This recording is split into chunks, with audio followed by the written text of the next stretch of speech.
In my college days, now 20 years ago, me and my friends often took off to the North Georgia mountains on the weekend. We wanted to smoke, drink and commute with nature. These mountains were perfect. One weekend, however, this unsettling event occurred to me. My friend Bill and his German Shepherd Monty headed out towards Sky Valley. It was the beginning of the fall semester at UGA, and not much was going on yet. We had found an area where a dirt road led back half a mile, and then we would hike in another mile or so and set up near a creek. Excellent trails were nearby with fun places to explore, not to mention flat ground perfect for setting up camp. Bill and I arrived at our spot at around 4 PM and we got a fire going. We were musicians, Bill playing a guitar and me being a percussionist, so we started jamming. After 10 minutes, we chatted about life and girls before tucking in for the night. It was a clear night, so we just slept under the stars. It is important to take note that we have not seen any sign of any other people in the area during any of our other trips. At about 2 in the morning though, I am awoken by Monty growling, a deep growl that I've never heard before. Bill was still dead to the world, that'd be me. And I sat up and looked around and listened, thinking maybe an animal had come to our campsite. The fire was only embers at this point. I hear barely audible voices in the distance. Focusing on the area of the voices, I see a faint red glow, followed by another faint glow to the left of the first. This is about 100 yards away, my mind connecting what I'm seeing. Cigarette embers burning that are approaching us. "Bill, wake up," I whisper. Bill rose from his sleep and has no idea what's happening, and I explain to him. At this point, Monty started barking as the strangers approach our camp. Now around this time, the others stood up, who were completely unfazed by our now rabid 80-pound German Shepherd, and we see two incredibly unkept late 30s or 40s looking weird guys. Bill told Monty to calm down. I'll never forget the look of these guys, skinny as hell, about 5'8", looking like something out of a swamp horror film, and probably 5 teeth between them, each having huge knives attached to their belts. "What you boys doing out here? Looks like you're having fun," they said. We responded and told them that we had been out there to camp and drink some beer, then asking for one, to which we gave them. They said did we want to hang out with them, and we declined, saying we have to be out early. Now throughout the conversation, anything Bill or I said, they looked at each other before responding. Finally, before leaving, one of them said, "You'll stay safe. You never know who you could run into out here," and winked as they walk away laughing. We pack up a few hours later and leave and never went back there again. The fact that we're only awoken because of the dog still terrifies me.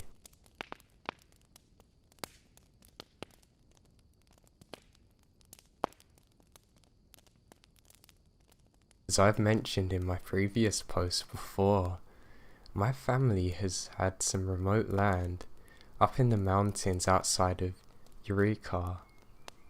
I come down here a few times every year and haven't really experienced anything too out of the ordinary. But last night was different. Different to say the least.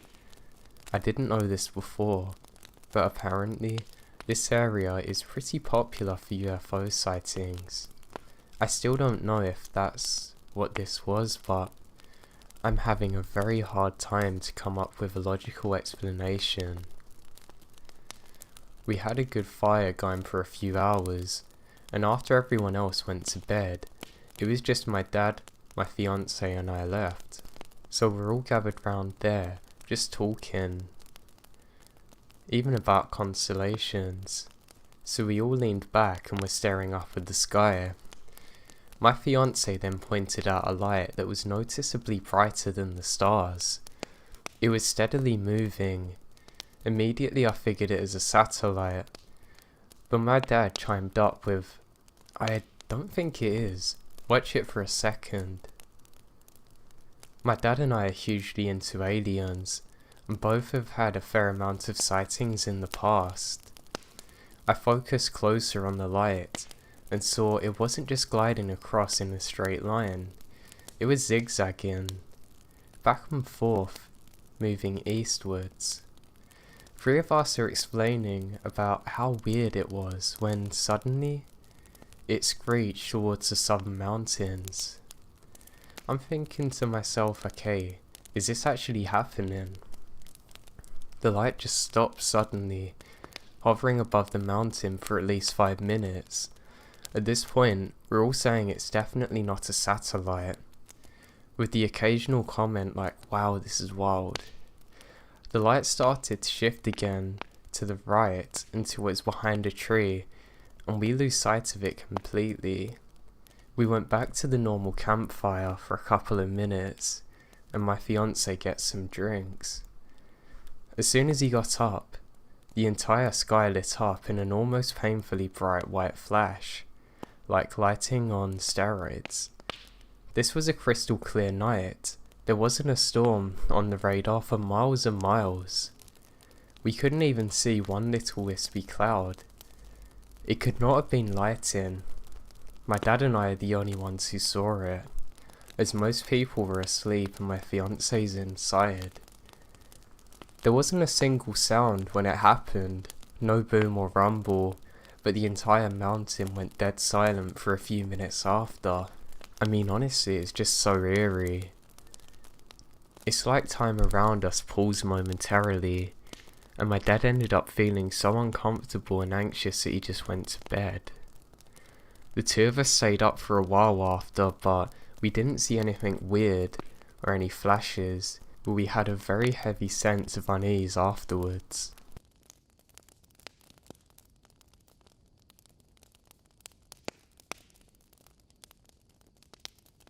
Back in October of 1989, my mum and I went up to the western part of Northern Carolina for a week to see the leaves change colour. We rented a cabin which was owned by the cousin of my brother's former high school band teacher who had retired several years earlier. The band director was more or less keeping watch over the place. Now, he actually lived down the street, but it wasn't until Friday afternoon that we saw him. The cabin was somewhat in the wilderness, but it was near a main road. The band director had to go away for the weekend and was letting us know. We had the name of the cousin in case we needed any help. This was on a Friday afternoon. Up until that time, the trip has been uneventful. Friday evening we went to a church dinner, which was down the road. When we came back home, it's already dark. My mum started thinking about, we're the only ones on this road, and we don't know where the nearest neighbour was, which is a little unsettling. The moon wasn't full, but there was light to the moon. We had separate rooms in the cabin. The power went out in the cabin shortly after we come back from the church dinner.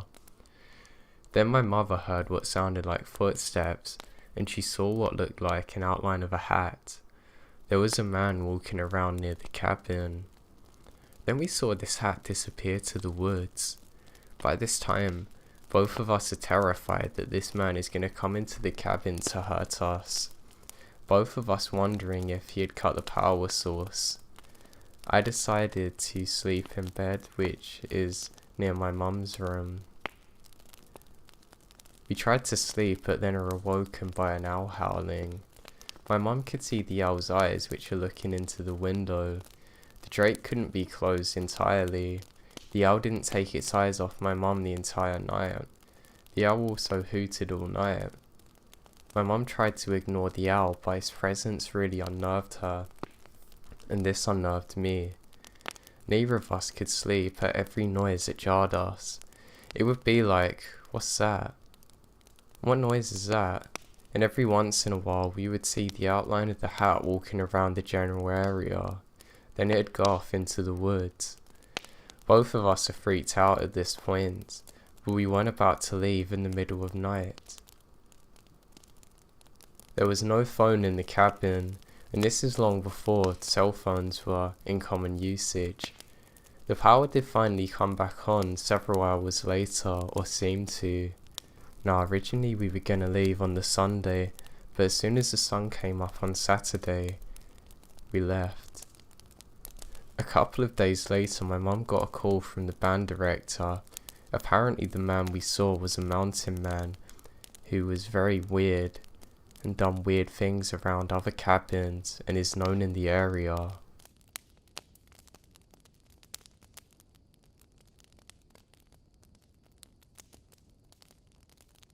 This happened to my FIL probably 10 years ago in a hunting cabin in Alabama. It popped into my head as we're heading out there tomorrow for a few days of deer hunting. He told me to go ahead and share the story. It's short, but as I get a little creeped out in the woods, this would have freaked me out. So, as many people probably know, we get out an hour or so before light and climb into a tree, into a stand, usually fairly deep into the hunt. Now on this morning, my FIL has been in his stand for a couple hours, and it was getting light and he was reading a book as he wanted to wait for something to happen. Out of the fog, he heard a woman's voice much closer than anyone should have been to him at that time. She's calling Hunter, oh Hunter, in a very singy voice, like a mother calling to her child. Now as I said, we're pretty deep in the woods. There are sticks and dried leaves everywhere. You generally make a pretty good racket getting to your stand, which is why we get out so early. Not only that, but in order to know where he was and spot him in the camouflage tree, she must have seen his light when he walked out and followed him into the woods and waited hours before calling him. His first thought was that the woman was calling someone named Hunter, maybe her son. She called again and realizes that he is a hunter. She turns around, peers around the trees and sees a young woman. She, in very few words and in halting speech, explains that something's wrong with her hot water heater and wants to know if he can come and look. Now the strangeness of the situation hasn't set in yet, and he's a give the shirt off his back kind of guy, not to mention he's nearly 6'2", 300 pounds with a gun. So he wasn't too worried about this small woman and starts getting down to have a look. He follows her back to her mobile home, which borders our hunting land, probably about 10 minutes away. She walks inside, leaving the door open. He is trailing behind a little, so as he gets to the door, kind of knocks and sticks his head in to say hello. There's no answer. When he entered the laundry room, he can see there is a hot water heater and it's just pouring out of the bottom. Just absolutely pouring, I mean. He walks over and turns a valve off and says hello again, but hears nothing. The house is empty. Empty of people anyway. A disaster is inside though. At this point, he's starting to see how strange it is, and decides that this is just a kind of situation where you get robbed then murdered and nopes out of there. Now, we have hunted this land for years since and have never seen anyone at this place. Every time I pass her place, it sends chills up my spine. I don't know if she was a ghost or something, but this is definitely some kind of setup, and I'm glad that we all got out of there okay. Had we been weaker, smaller targets, I'm sure the whole situation would have gone a lot differently.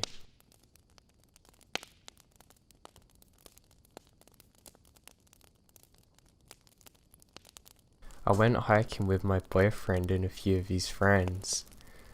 The 5 of us were heading up a not so popular mountain trail that's about 10 minutes long up to a small lake. We saw two couples on their way down, but no one had passed us on our way up. Now the trail isn't super easy, and wildlife is pretty common.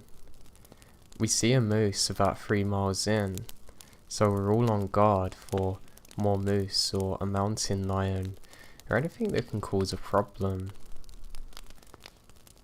After the moose, we ran into a small patch of snow that's maybe 100 feet along the trail.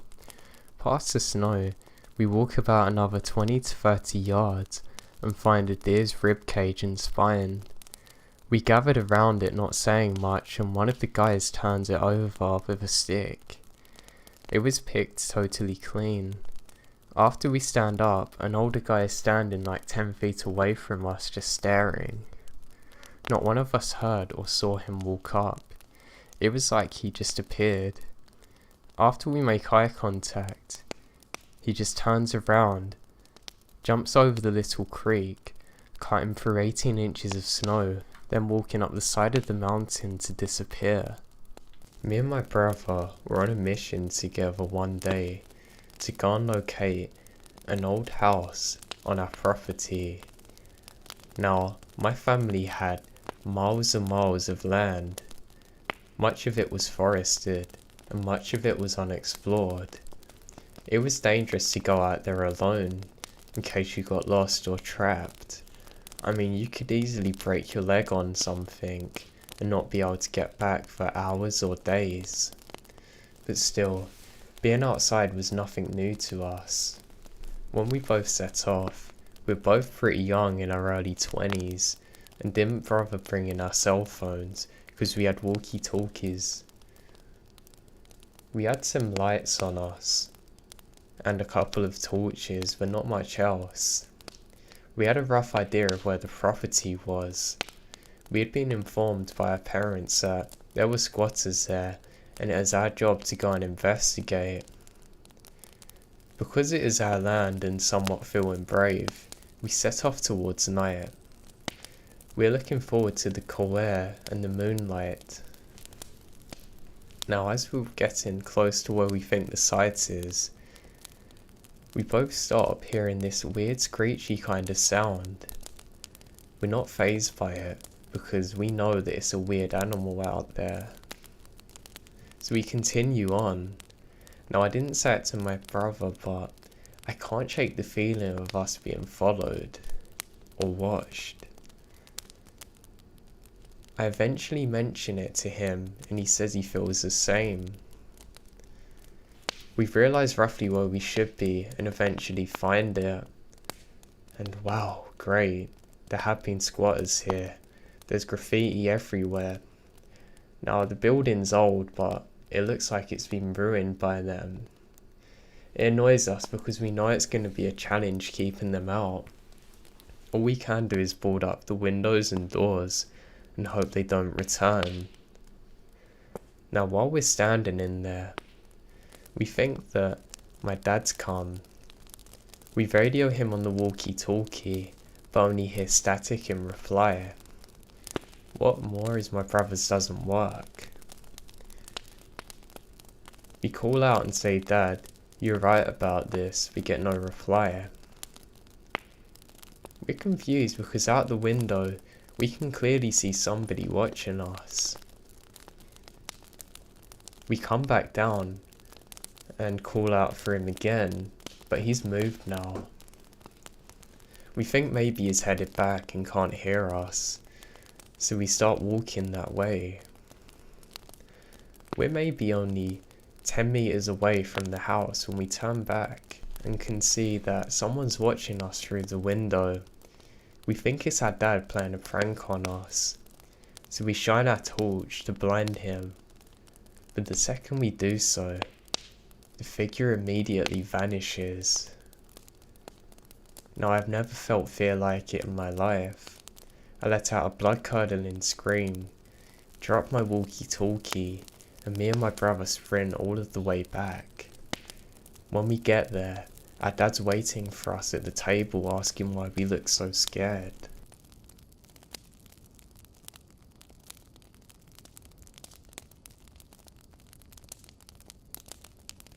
I used to work in a hole-in-the-wall gas station out in the sticks of Northern Carolina. I was freshly 18, had a crappy car, being newly promoted to assistant manager. So I was working many late shifts by myself. Now truthfully, I love to work alone. My boss is very laid back, and his philosophy was as long as the work gets done, do whatever you want. Plus we had a gun at the counter, which he taught me to shoot on my first day there. So even if I was there on my own, I felt safe. Now on this one particular night, it was extremely dead, so with my boss's permission, I closed the store early, hopping in my car. It was probably 11:30 to 12 AM by now. Other than being able to get out of work so early, this is my usual routine. Nothing seems out of the ordinary. I texted my roommate to let her know I was getting home early, so I light up a cigarette, then started my way home. For those of you who don't know North Carolina like me, I'm going to provide a little bit of background about the terrain. From where I worked at the gas station to where I lived, I had to drive down the back roads. These roads consisted of very dense woods on both sides. Sometimes, the woods were so thick, you couldn't tell where you were, especially at night. This could be intimidating for those who don't know the area, but honestly, I was worried about deers jumping out in front of me. But on this night, I wished it was just a deer. I'm driving down the road blaring Navara, and just being a typical 18-year-old grunge kid. And I suddenly see something in the middle of the road, probably about 7 to 100 feet ahead. I think it's a deer. It looked too small to be a deer though, so I started the slow gradual way down. I have to wear glasses when I drive, mainly at night, but my eyesight isn't terrible enough for me to make a habit of it. I grabbed my glasses and put them on. Now being able to see much more clearly, I'm terrified by what I see. It was a woman, an older one, wearing what appears to be a nightgown of some kind. Her hair was in disarray. She had her hands behind her back and was staring at me in the middle of the road, staring at my car. Let me remind you though, this is literally the middle of nowhere. There are trees as far as my headlights can shine, and it's midnight. I'm naturally paranoid, so all kinds of thoughts rush through my head. Why is she here? What does she want? And my doors are locked. And why is she out here? I honk my horn at her, but she doesn't reply. Now, I just sit there contemplating what to do with my phone out, but I realise I have no service. Now, this encounter went on for a while, just sitting in the middle of the road, mentally questioning what to do. It's now way past midnight.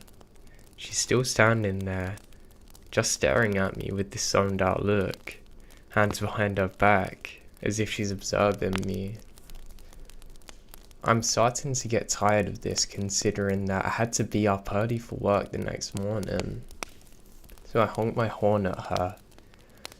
I didn't expect what happens next.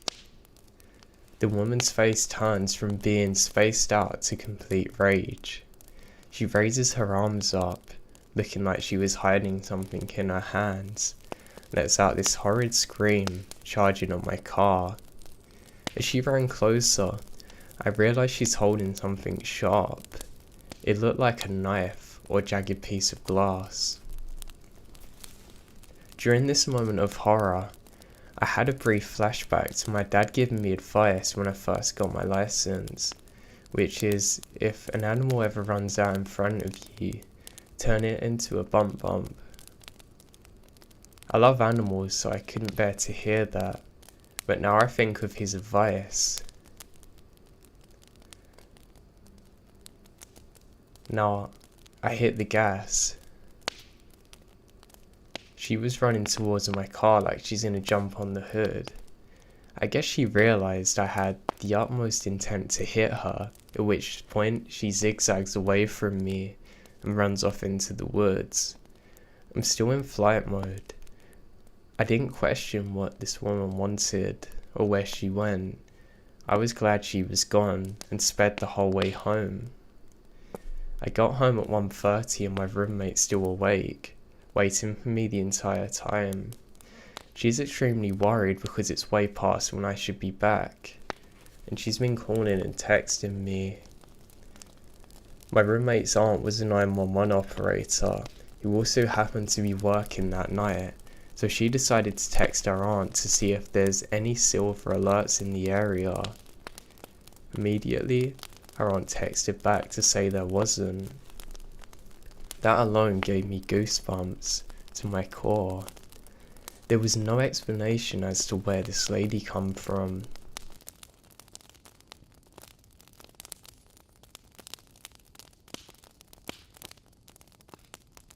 About 15 years ago, I lived in Sulphur, Oklahoma. My background, the Chickasaw National Recreation Area. I loved that park so much. I rode my bike for miles. I walked nearly every trail and rode every road. Every day, I would ride my mountain bike up and down the trails and would be home by nightfall most days. However, one night, I had rode out a bit further than normal. On my way back, however, I decided to ride the trail from an area known as Buffalo Springs, where they have buffalo roaming. Sounds so cool. As I was riding back, I knew the end of the trail was coming up, and I would have to cross a stone bridge across the creek up the road to my home. It was dark, and I had the full moon aiding me. If it weren't for that, it would be pitch black. I was maybe a few hundred yards from it when I got a sharp pain in my left thigh. I stopped and looked around to see what hit me. I heard a noise, sounding like something hitting the ground hard in front of me. There was a rock about the size of a baseball lying across the trail. I'm confused and begin looking up the side of this hill. Just as I turn my head to look, I almost fall off my bike when another rock comes flying down, hitting my front wheel. I finally had my eyes adjusted to look and see someone very tall, covered in hair at the top of the hill frying things screaming at me. I had this cell phone on me and yelled I was gonna call the police. Or at least that's what I made out. I didn't actually have one yet. This annoyed me, but he's more angry. He begins charging down the hill at me. For some reason, I froze, but snapped out of it. I lifted up my bike and took off. Just as I crossed the bridge, I heard a huge splashing noise in the creek and seen where a large rock's being thrown. I was in the clear to home, but was frightened all the way there. I went to the ranger station later the next morning and told the ranger I knew about what happened. He says, you think you're attacked by a Bigfoot? Me, I don't know what it was, but something was trying to hurt me out there. Okay, Justin, if I have any more Bigfoot, I'll let you know. I just said fine and left it at that. The very next week I was riding. The PR pulled up next to me and said, "Can you come in?" I said why, and he said he needed to show me something. We headed to the police department in town. Before we got out of the car, he returns and says, I have a huge apology to make. I'm gonna be honest, I didn't believe a word you were saying at the time. It come to my attention though that a couple was out in the area that night, attacked the same way, seeing someone screaming at them throwing rocks and sticks. They called the police and they came out with some other rangers including myself.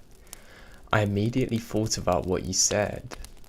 When we arrived and head up the hill, sure enough, we have rocks being thrown at us.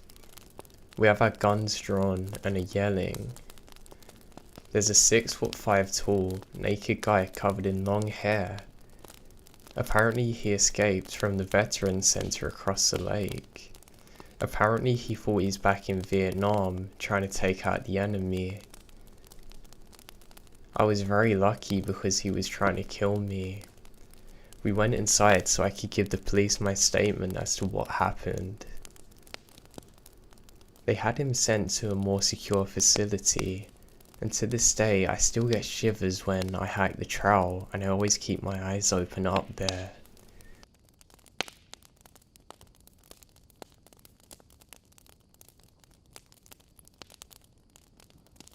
I've recently begun helping my mum selling my childhood home, and it sparked the memory of probably the scariest thing that's ever happened to me.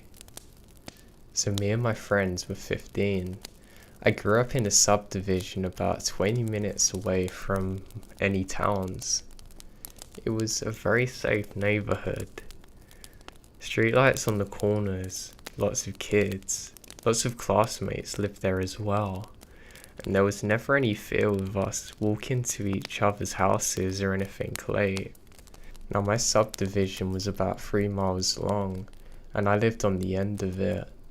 The last mile is a sharp right turn into a hill, with thick woods along both sides of the street, with 4 houses at the bottom, all surrounded by woods. My friend Maddie lived at the entrance to the subdivision. One year, we got about 9 inches of snow and ice. It shut down the roads, people were stranded, and schools are closed for a week. The first day of this snow, me, Maddie, and Kelly spent the whole day playing. We decided to have a big sleepover at Maddie's house at night. When the sun looked like it started setting, we started to trek down my house to get an overnight bag. By the time we finished packing, it was dark out. The wood always enhanced the darkness, but it didn't bother us. The 3 of us started walking, joking, enjoying the night air. As we cleared the top of the hill, we saw something that made us stop in our tracks. A hooded figure standing on the corner illuminated only by the streetlight. It didn't move. They stood completely stiff, staring straight ahead. It was unsettled, but it easily could have been a neighbor, so with nervous laughs, we started descending the hill. The figure never moved straight ahead. As we got to the bottom, we could see the hood was fur-lined, and they had some sort of black mask hiding their features. We started to get nervous. By this point, it's pretty much blackout, only the streetlights illuminating the darkness. Now after staring at this figure for a good minute, Maddie called out, "Hey, stop messing with us." At this point the figure moves, only shuffling its feet to turn its body in our direction. They extend their hand towards us, and time stops. I can feel my heartbeat in my throat. This gestures to come here, before turning and running back to the woods. We then ran as fast as we could to reach Maddie's house, that bolted the door behind us. The next morning, when I walked home, I stopped at the corner where the figure had been, and felt pure fear. There's only 2 footprints, one leading in the woods, and one leading out of it.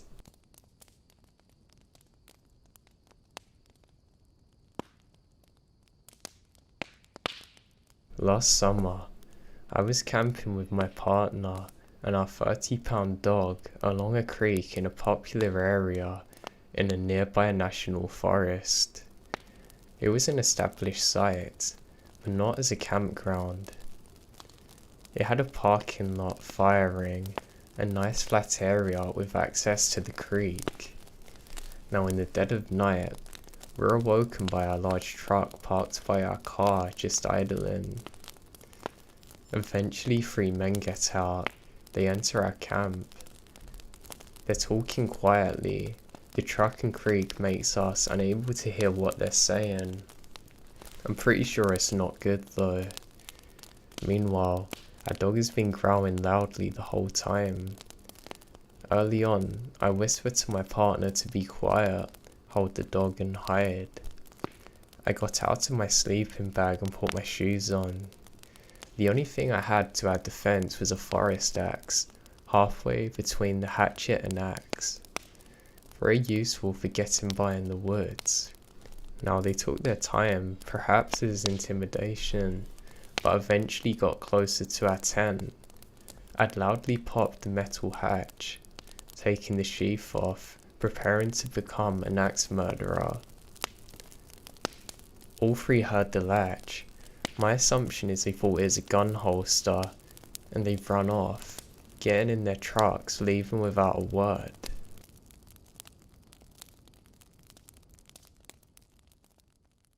Now I was very fortunate that my parents owned a property in a very beautiful area.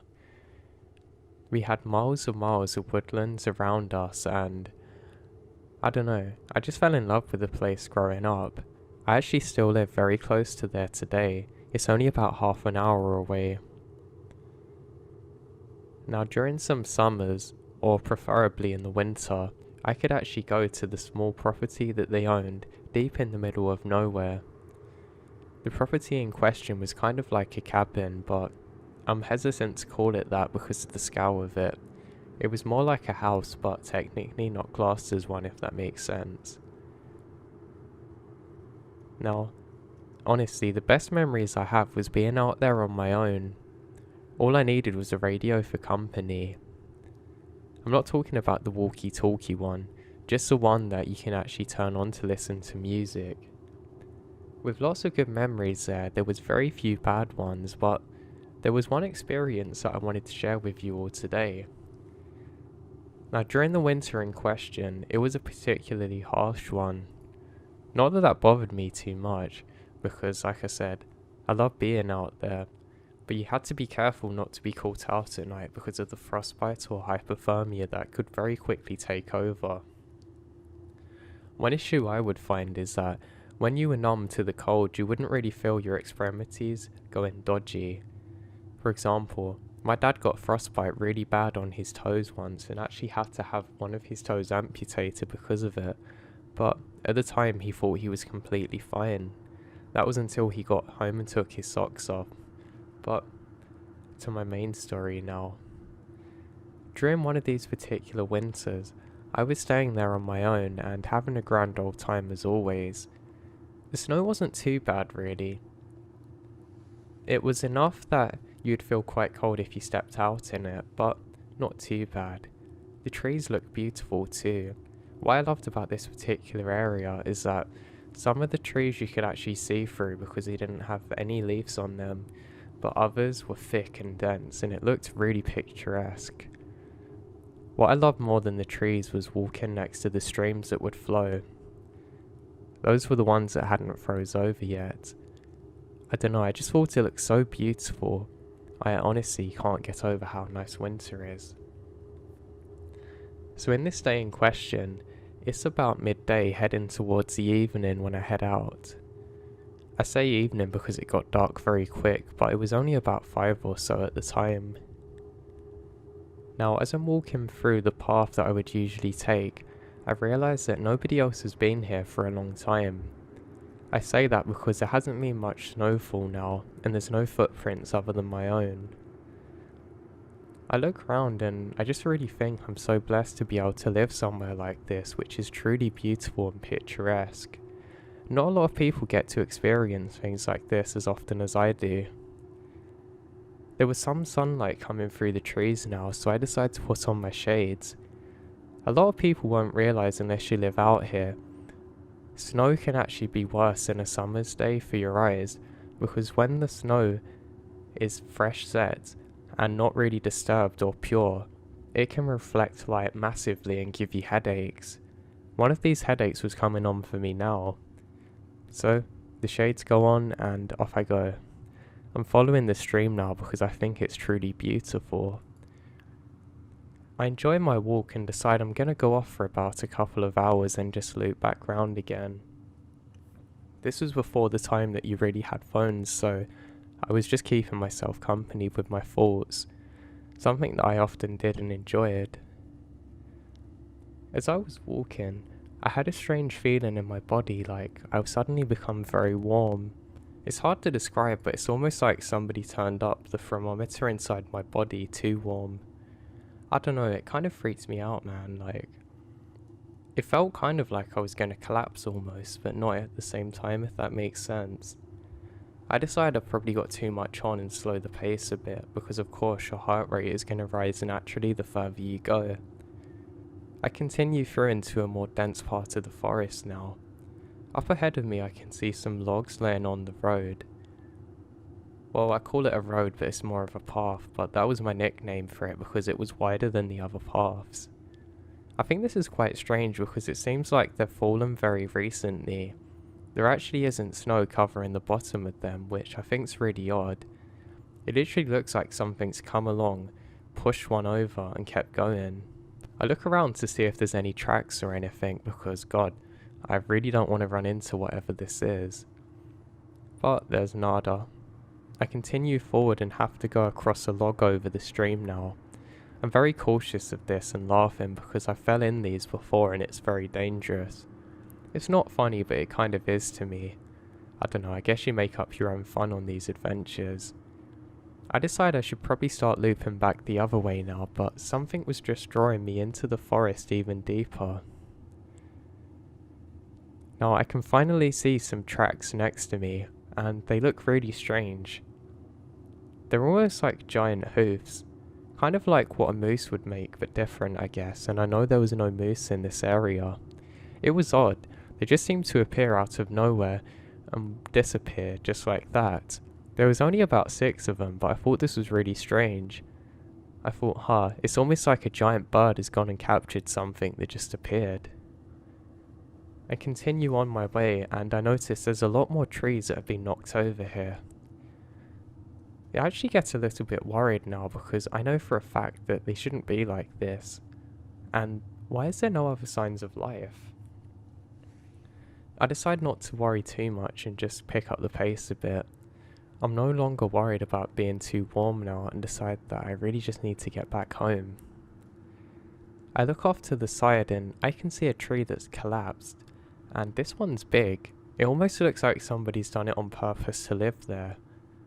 And I might be wrong, but I can see some very faint pinkish colour in the snow next to it. I'm convinced now there's been a large animal here, and as you can imagine, I don't want to be out here and have to fight whatever this is. I have a very small knife on me, but hey, that's not going to do much against some of the animals you get out here. I decide not to investigate the tree that's fallen and keep going. Now I can't describe the feeling, but it was almost like I was stepping into a new unmarked part of the forest that I was in but wasn't my own, if that makes sense.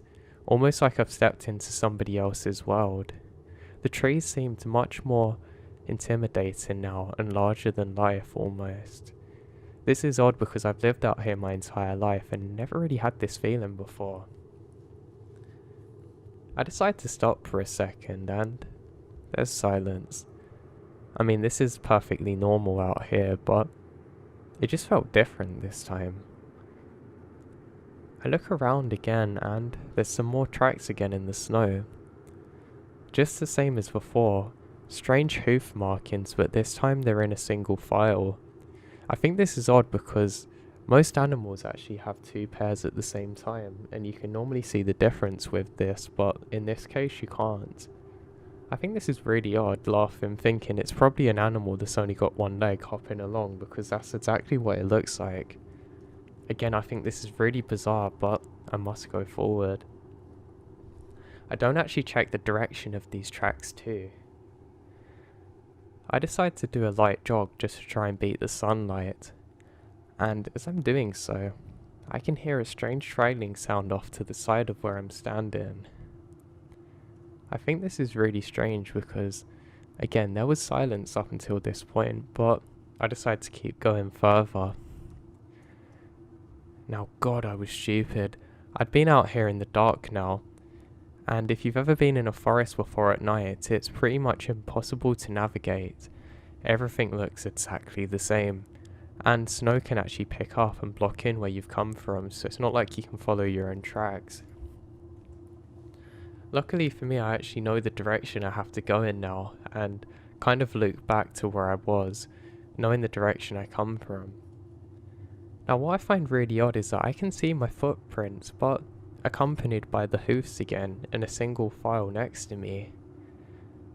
Now I look behind me and I realise no animal's been tracking me, but it seems really odd.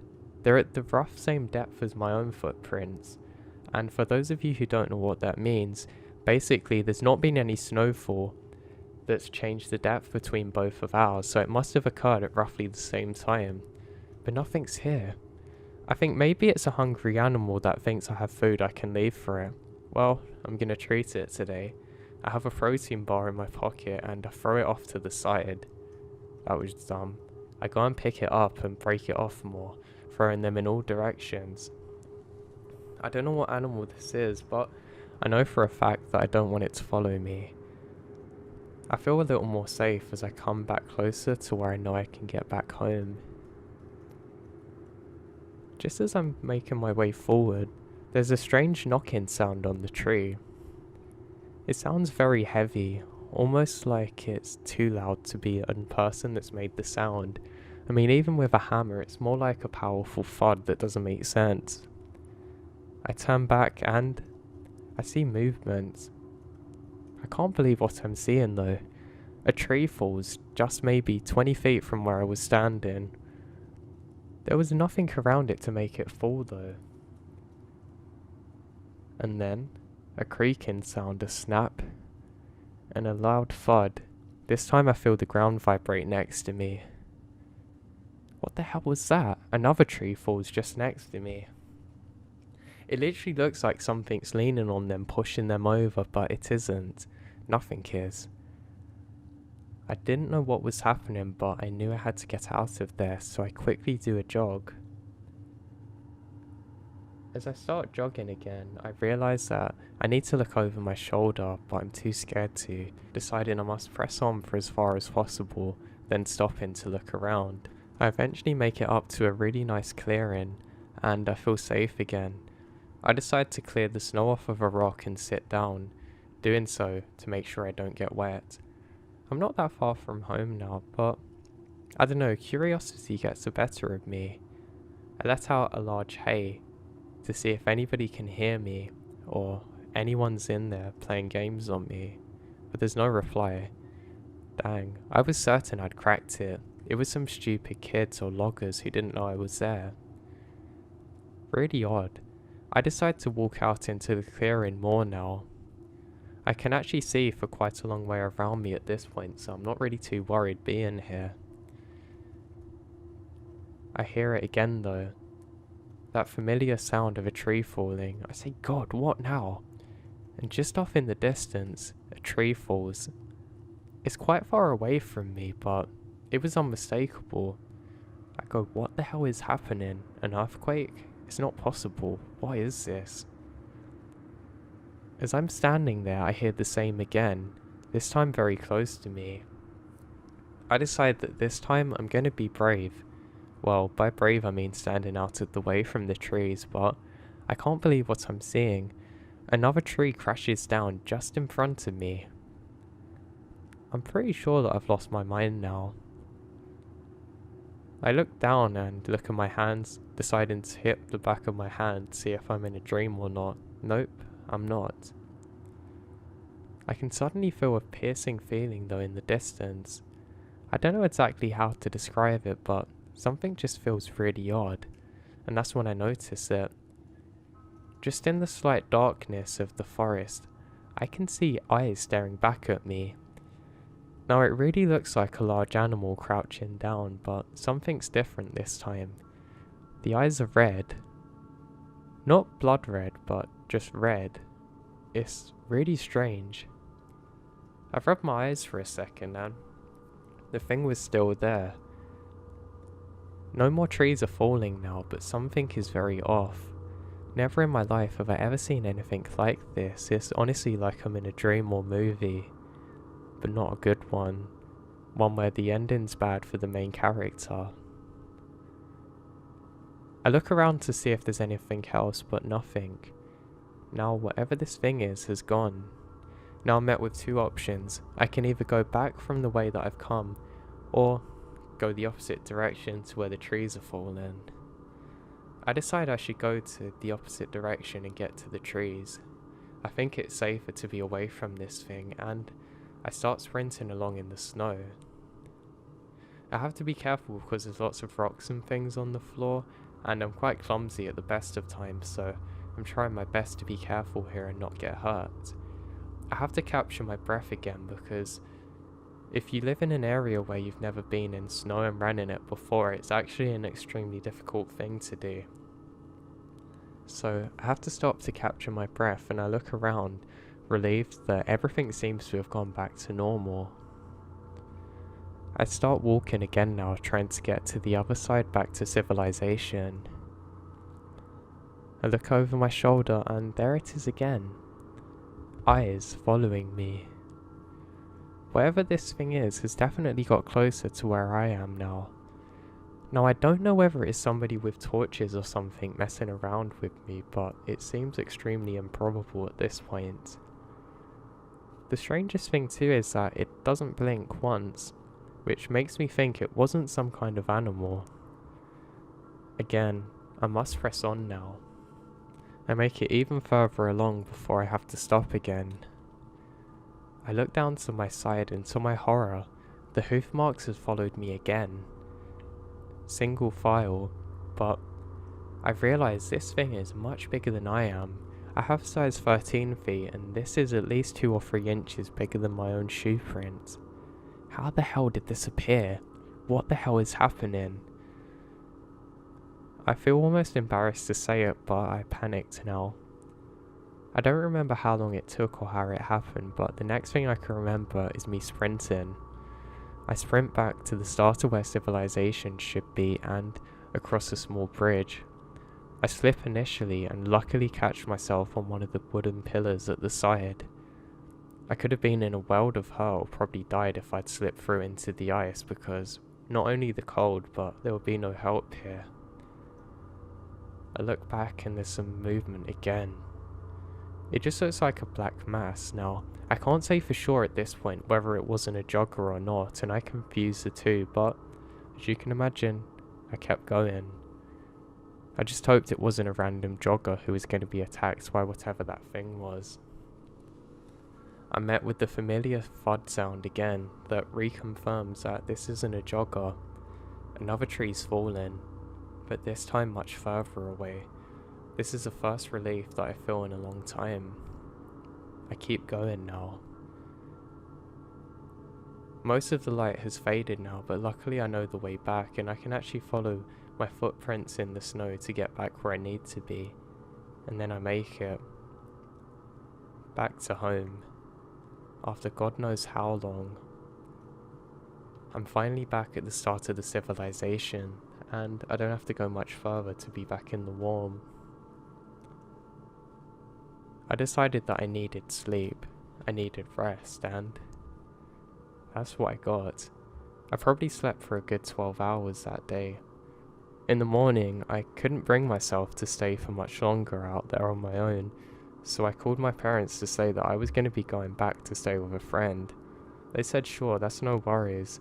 A little confused why I come home early, but I said, I just feel like I should be back for a while. And they didn't question me any further. And eventually, I made it over to my friends and never mentioned the story. Now, I've never mentioned this story to anyone because I didn't want people to look at me weird and doubt me or maybe mess up my career, but I don't really have a logical explanation for what happened to me that day.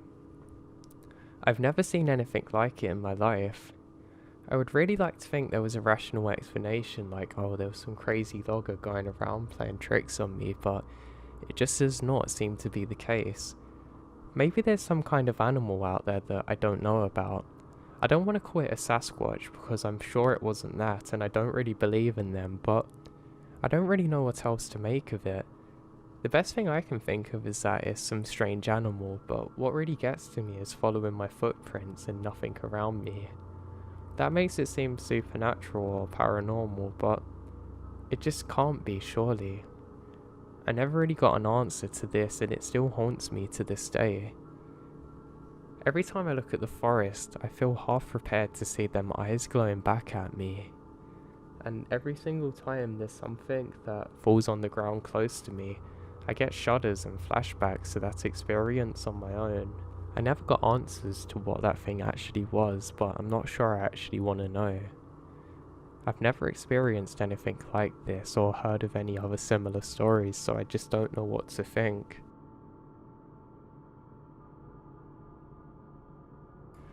I decided to go hiking in Kekwa State Park. It's a place I'm extremely familiar with. The weather has been awful lately, so I haven't been kayaking. My time in the state park has been spent kayaking. I was the only person out there because the weather isn't great. I was on the Orange Trail maybe 2 miles in when all of a sudden I had the feeling of being watched. I have a sixth sense for this. I feel I'm being watched, and there's normally an 80% chance that I am actually being watched. I stopped and watched for a few seconds. As I started back, I suddenly saw quick-paced movements out in the brush maybe 50 yards away. Something was trying to avoid being seen. Weird. I continue. As I continue down the trail, I continue to feel watched. All of a sudden, I'm walking and hear a maniac laughing in the distance, maybe 20 feet to my left. Now, I was the only person around. I haven't seen anyone in the entire park. I'm very unsettled now, but decide quickly that I must move on and keep up the pace. I tried to put it out of my mind, thinking that I'm just imagining things. Maybe 2 minutes later, I hear the same maniacal laughter off in the distance to my left, but this time closer, and I've picked up the pace substantially. Less than a minute later, I hear the laughter right behind me. There's an enormous amount of rustling and noises coming from the brush. I realised whatever this was right behind me, and I ran. I didn't look back, I just ran. Something told me just run as far as you can now. Within a mile, I was sucking wind. I had every ounce of energy completely depleted for my escape. I ended up becoming too weak to run. I stopped for a rest, but I didn't want to get completely rushed, so I turned around facing the direction that I'd been running from and took a knee. I was starting to calm down, but I still didn't feel safe. I tell myself keep going. As I struggled to my feet, I spotted something in the brush, a dark leather warp. I unfolded it and found 3 extremely sharp knives, like butcher knives, the type you could use to stab someone with. They were fresh. You could tell they'd been dropped off, like, within the same day. I let out an audible yelp when I realised what was inside the sheath. All of a sudden, every ounce of fear came running back. My body was telling myself that I must be very afraid, but I knew I had to keep it moving and not freeze.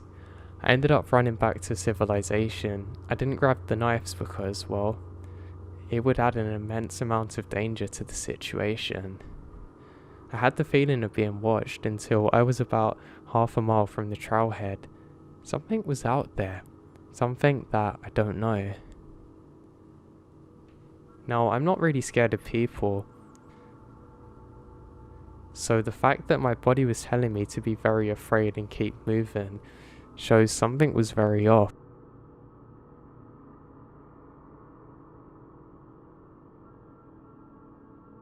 So when my friend invited me to go to the Devi Crockett National Forest with him to camp, I was more than happy to oblige. We decided we would camp at Redcliffe Lake Campground for 2 nights, then for the 3rd night, we would stay at a free camping spot somewhere off miles from the park road scattered throughout the forest. So, the first couple of days went amazingly. I loved the smell of the pines, especially in East Texas, and the campsite was beautiful, not to mention the lake. We did some kayaking and hiking. The views there really helped my mindset too. It was awesome. However, on the 3rd morning, my friend got an emergency call and had to bow at the last second. It was slightly upsetting, but didn't necessarily mean that I had to go just because he did. So I decided to stick to the original plan and find a place to camp deep within the forest.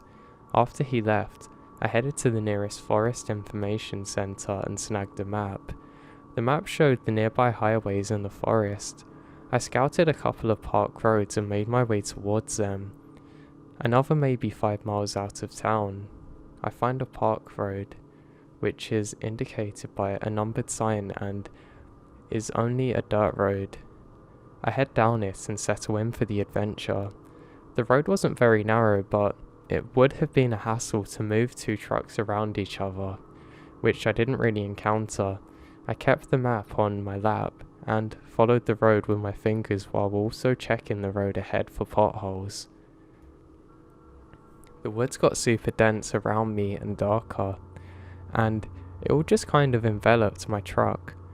I don't know how many miles I travelled before I first came to another turnoff, but it was clear I was super deep in the woods. I travelled to where one of the campsites was supposed to be, which was a small loop.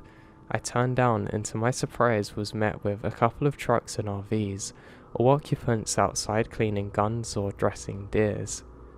Now please don't come at me because I've never hunted, but it was hunting season, so I guess this wasn't too much of a surprise. For me though, this is highly off-putting, being with the weird looks I was getting, so I made the loop and continue on. Now I start to feel a little bit better, and drive a couple more miles and found very remote spots at the corner of the woods. I pulled over and set up the tent and a fire, bringing out a bottle of whiskey. I didn't have a great night and was burning some letters, so I got a little bit more messed up. So I ate food, put out the fire, headed into my tent and wind down. It didn't take me too long to fall asleep, and I sleep hard. I woke up at maybe 1 AM to the sound of footsteps circling around my campsite. Now I'm a pretty avid camper, so I just assume it was a critter checking out the human who decided to chill in his pad without asking, and I start to drift off again when I hear a cough. Now I instantly wake up. It was kind of weird, and I just laid there listening for footsteps as they approached my truck. Now luckily for me, I locked my truck but heard the obvious sound of somebody trying the handle, then quietly shuffled over to the other side and trying the other handle. I had a spotlight that I brought with me, so I quietly unzipped the tent and pointed my light in the direction of the noise and shout out. I catch a brief glimpse of whoever it was in all camos sprinting off into the woods with no light. They took off, like really, really quickly. I have no plans to follow them. I scan the brush with my light and can't see anything. I turned off my light to see, but there's not really anything. Instead I hear very loud crashing into the brush that got quieter and further away. So whoever it was ran into the dark woods with no light and all camo. Now while considering the map, I know that this person ran off into a direction that doesn't have any roads or amenities. So maybe he was on private property, I don't know, but I was very scared. I just collapsed into my tent and decide I have to move, shoving my tent into the back seat. I get out of there like a bat out of hell basically, and eventually get to the main roads and find my way back to my hometown. I want to go back sometimes, but with my friends and maybe a gun. But yeah, it wasn't a fun experience for me, and definitely was one of the most frightening of my life.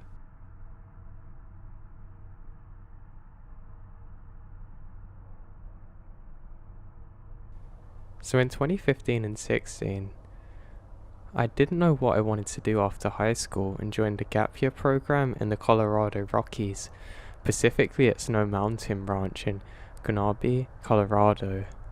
It's a part of YMCA of the Rockies.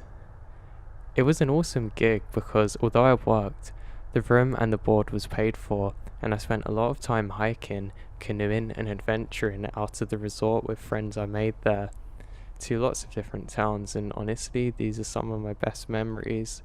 I have some creepy experiences though in the woods, like coming across a small herd of moose at night, hearing coyotes in the distance, knowing that I'm being watched, but overall, it was nature, and although creepy, wasn't anything David Attenborough hasn't seen. The only unexplainable and creepy experience I had was by more than one person when we hiked, but mainly drove, through some old logging roads to an abandoned yurt in the middle of the forest. It's Halloween 2015, and there was a staff party. It was fun, and I went as Gumby in a full costume, but since it's a YMCA sanctioned event, there's no alcohol. We decided to ditch the party, and 7 of us crammed into my friend's Jeep to go make a party of our own. It had snowed, and my friend, who I will call Abby, knew about an abandoned yurt because of one of our fellow staff would go out there and drink by himself, which I thought was pretty weird, but we were all gung-ho and tired of the safety snacks and drinks of the party, so go for it. The snow started to pick up a bit more as we went out there, but since Abby had a decent off-road vehicle, we managed. Now, a bit of context on the yurt and the property. Like maybe a decade prior, there was a pine beetle infestation that killed a lot of trees, so they had to cut down lots of the forest. When I got there, they're in the middle of replanting everything, so logging had ceased since. Since there was miles of older logging roads just abandoned, but the YMCA turned them into Nordic ski trails for the winter time, so the yurt was out there for people who wanted to get out of the elements if they needed. So anyway, we drive out there, blasting Halloween soundtrack, which really helped make an ambience. Although it had been snowing a bit, there wasn't enough on the road yet to create an issue. After about a 30-minute drive into the woods, we pulled off to the side where there was a locked gate, so obviously we jumped it. We had brought pillows and blankets with us because we're going to try and stay the night. We had to walk another 15 minutes to get to it. It was in a really cool spot, like in a clearing at the bottom of a cliff. It was 15 miles into the woods and away from the main property. Time to get messed up. We drank and smoked for a good while and had a lot of fun. We made snow angels and a snowball fight. We went back into the yurt after a while and continued our consumption, telling scary stories. After a while, we start to get sleepy. We got in whatever sleeping bags or blankets we brought and tucked ourselves in. Made a couple of jokes as we fell asleep to break the silence, but after a bit we knocked out. I woke up to Abby's boyfriend shaking me. He points to the window. There was a shadow there all of a sudden, and a loud bang like something threw itself into the side of the yurt. Everyone was up now. The side of something smacking against the canvas side started coming from all around. At first, I thought it was snow falling off the treetops, but we're in a large clearing with no trees over the yurt. Then, we heard the sounds of something climbing up on the 3 wooden steps and pausing. All of us hold our breaths now, and nothing. Not one sound. Abby was the only girl, and all of us decided that we should rush to the door except for Abby and see what was out there. We opened the door. Nothing. It was quiet as hell. The worst part is that once we've gone outside to investigate a bit, there's nothing. No footprints, no boot prints, or even snow tracks. The snow had blanketed over our prints earlier, so we know it's not ours, which we were looking at before. We thought that maybe the wind had lifted the canvas and made it flutter, but when we checked, it wasn't possible. It was super weird. We thought that maybe the staff member who came out to drink by himself was behind it, but there was literally no boot prints at all. I also don't think it was a wind because me and Abby's boyfriend saw the shadow by the window, and we all heard footprints on the steps.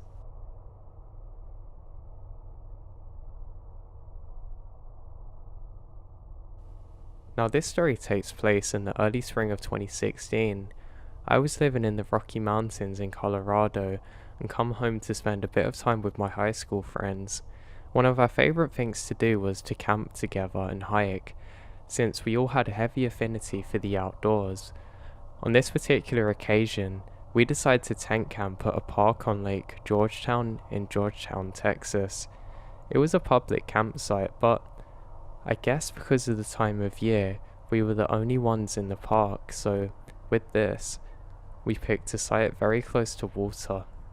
We had a fun night, have a fire going, and drink some mead. Used a hookah in the tent, which was actually a bad idea because coal fell off and burnt a hole through the bottom. And we spoke about random things that we're up to after we graduated. We ended the night by the fire, drinking and eating canned food.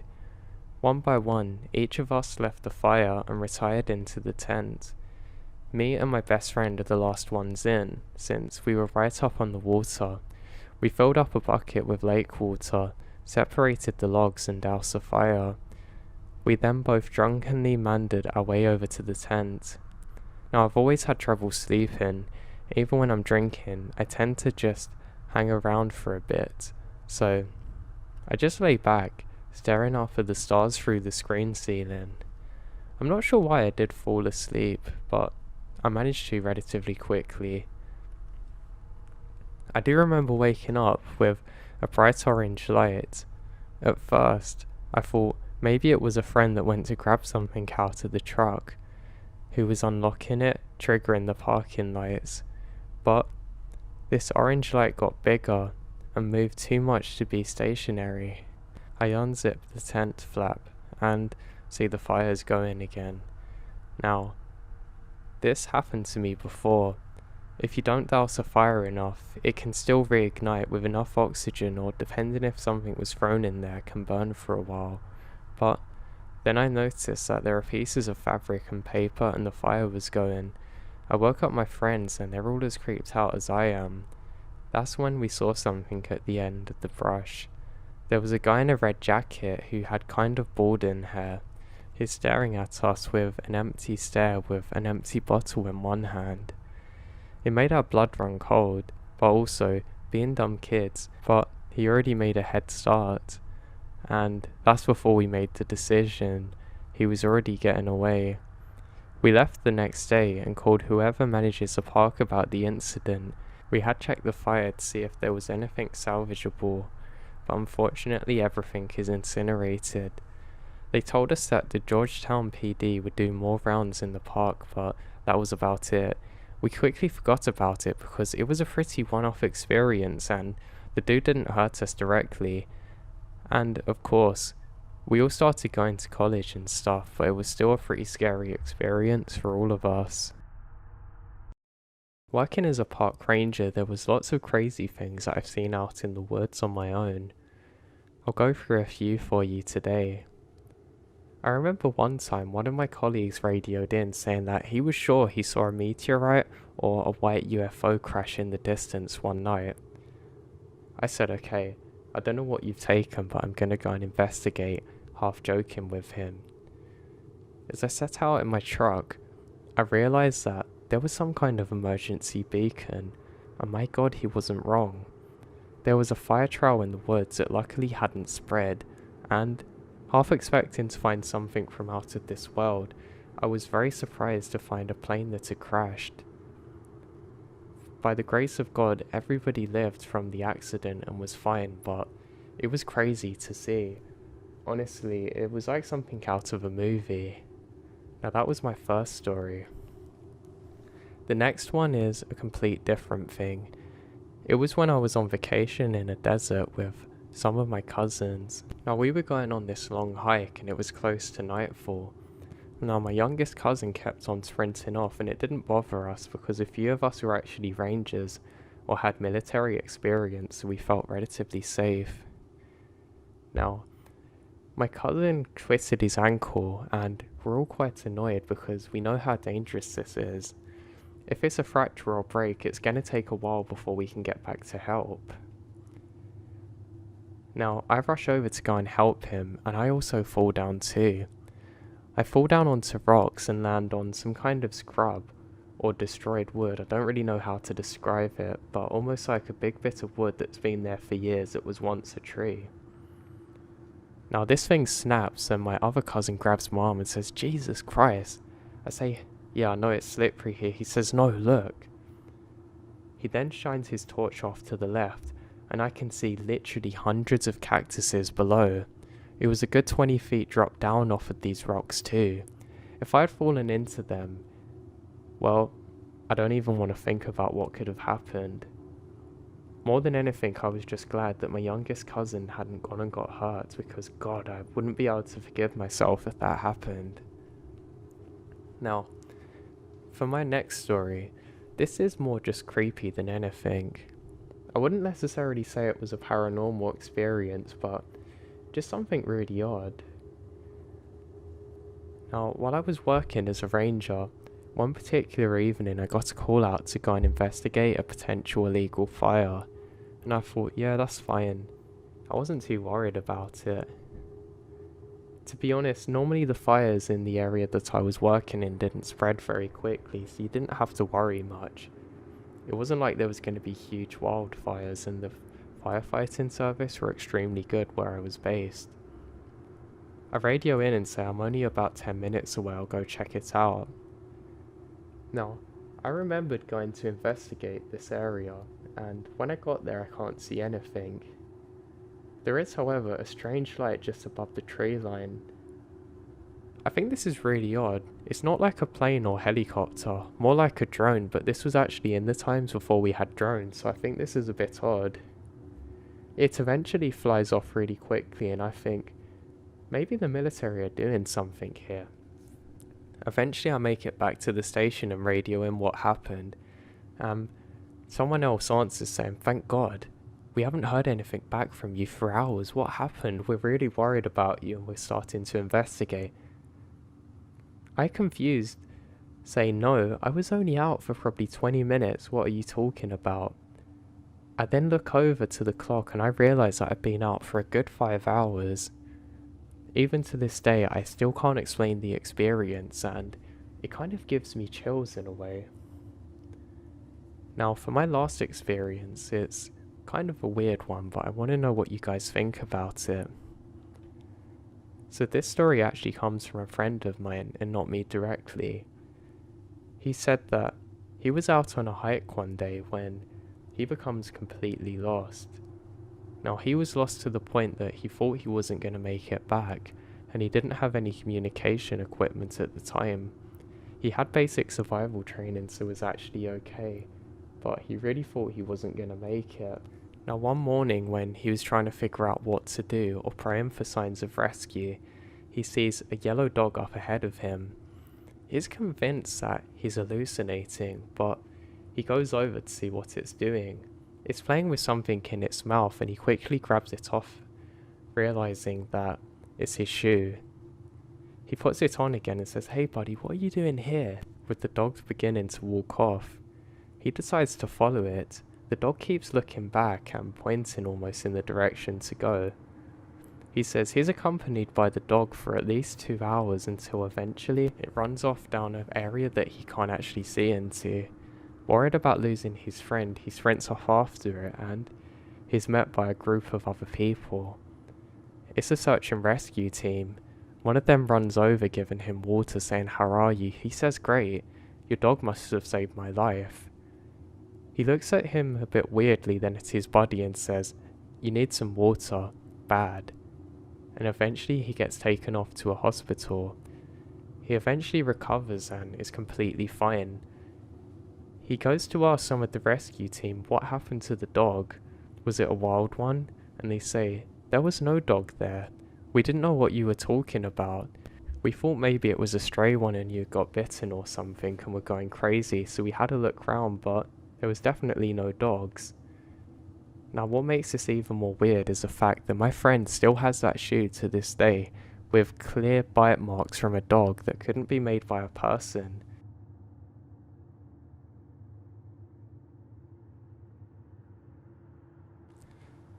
Now I'm very lucky where I live. There's a beautiful forest and river that's not too far away. The river starts near the houses and the people, but if you follow it down long enough, you can eventually get over to a really nice secluded area of woodland. Now, I was previously a forest ranger, so as you can imagine, I always like to be out in nature and exploring generally.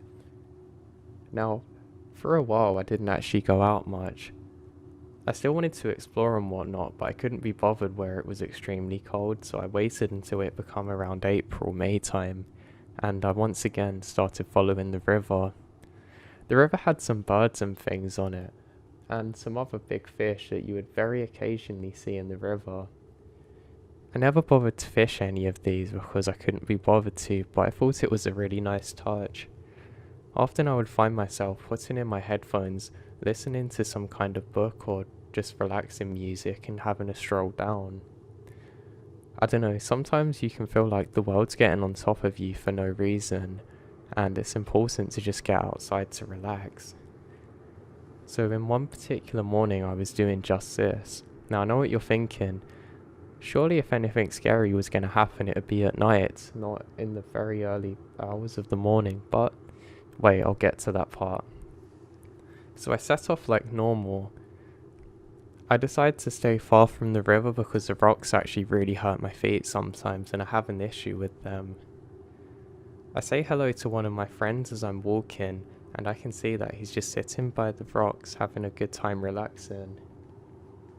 People are good, but at this moment I need to get away just to clear my head up. It's still pretty warm at this time, though the weather's been very bipolar.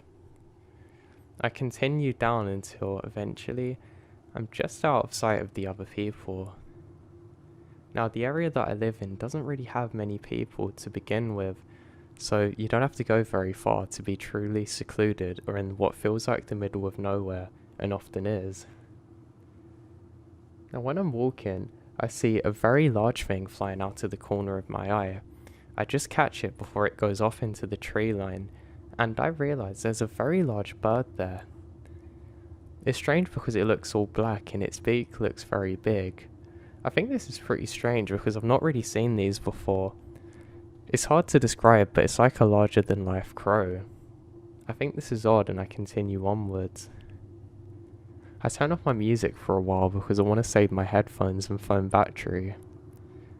I continue going and the forest gets a little bit darker, just because there's not much tree coverage. You have to be careful while you keep following this river though, because of course, the further you go in, the harder it is to get out, and I don't really want to be stuck out here alone. Now every so often, I hear this god-awful noise coming from the bird. I can't describe it other than just saying it's a horrifying sound. It's almost like a screech that sounds like it's human, but it's not quite. I haven't heard anything like it since too, which is pretty odd. I assume that it's gotta be another animal that this bird has just gone and annoyed, because surely this isn't making that much sound. I really wish I could describe it to you, but I can't. It's almost like a piercing sound, like metal being scraped, but more biological sounding. It really throws me off when I'm walking because it makes me jump and my eyes actually go blurry for a second from the adrenaline and the panic of it. I decided I should just keep on now. Now one really strange thing about this is that the bird seems to be following me. Now I might be paranoid, but I decided to pick up a rock just in case I needed to scare this thing off. I mean, hey, it was ruining my lovely day for me. But eventually, along with my new friend the rock in my pocket, I forget about the bird and continue on my way. As I continue walking, I can see some strange markings on some of the trees. I think the children, or not really children, I guess teenagers or rebels, whatever you want to call them, have gone and put some weird red spray paint onto some of the trees. They're kind of like weird cross symbols, but not exactly. I know this hasn't been marked out by authorities because I know what that looks like from my previous experience of being a ranger. I make a mental note to maybe report this to the authorities so they can stop these stupid kids destroying the beautiful nature. God, I really hate things like that. I love nothing more than untouched nature. I hate when people don't realise the damage they're doing, and that if they do this over time, it's not going to look good. Plus, it's probably not very healthy for the trees, but I digress.